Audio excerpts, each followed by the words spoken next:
Why is this plant called yarrow? Why is this plant called yarrow? What connects such a delicate flower to one of the greatest warriors in Greek mythology? And above all, why has the name of Achilles survived for more than 3,000 years? The answer is hidden among myths, ancient archaeological discoveries, battles, journeys, and folk traditions. But there is one detail that very few people know. Yarrow is not just a medicinal plant. This plant tells a story that begins in ancient Greece, passes through battlefields, and eventually reaches our homes. Inspired by this legend, I also wrote a short fairy tale called the Yarrow of Venus. But let's start from the beginning.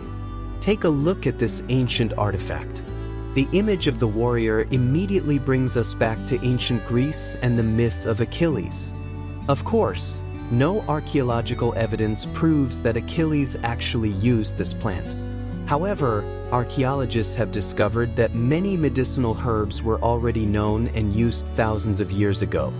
Ancient civilizations observed nature very carefully. Plants were not considered simple decorative elements.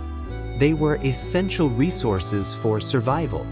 Every herb had a specific purpose, and knowledge was passed down from one generation to another.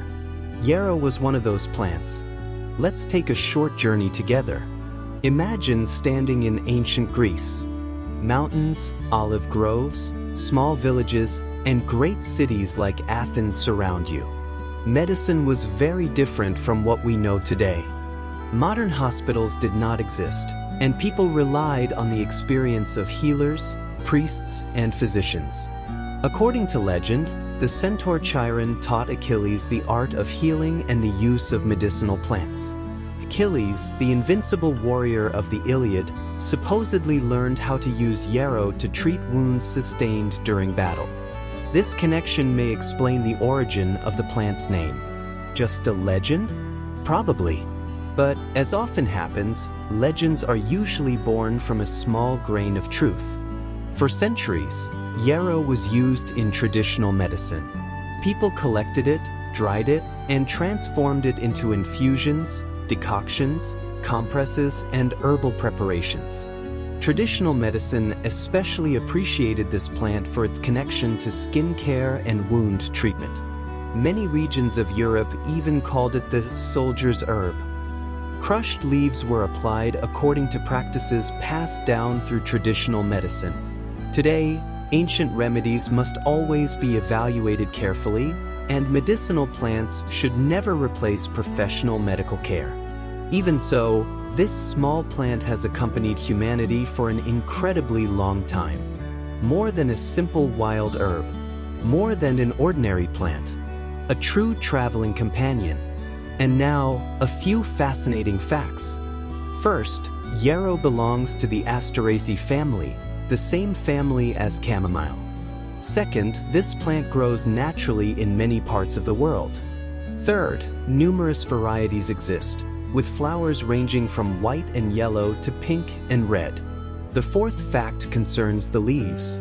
A closer look reveals finely divided leaves that almost resemble delicate green lace. And now, my favorite fact. Despite its connection to war and to the legend of Achilles, yarrow produces delicate and graceful flowers. Almost a paradox. A plant associated with warriors, yet presented with such an elegant and refined appearance. That contrast became my inspiration. A different story began to take shape in my imagination. Venus, the goddess of beauty and love, became the one who offered this plant to humanity.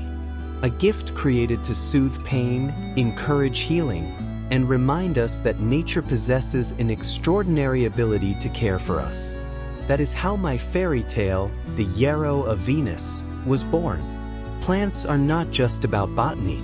They are history, they are culture, they are symbols, and they are stories that continue to live through time. If you enjoyed this story, let me know in the comments if you already knew the legend of yarrow.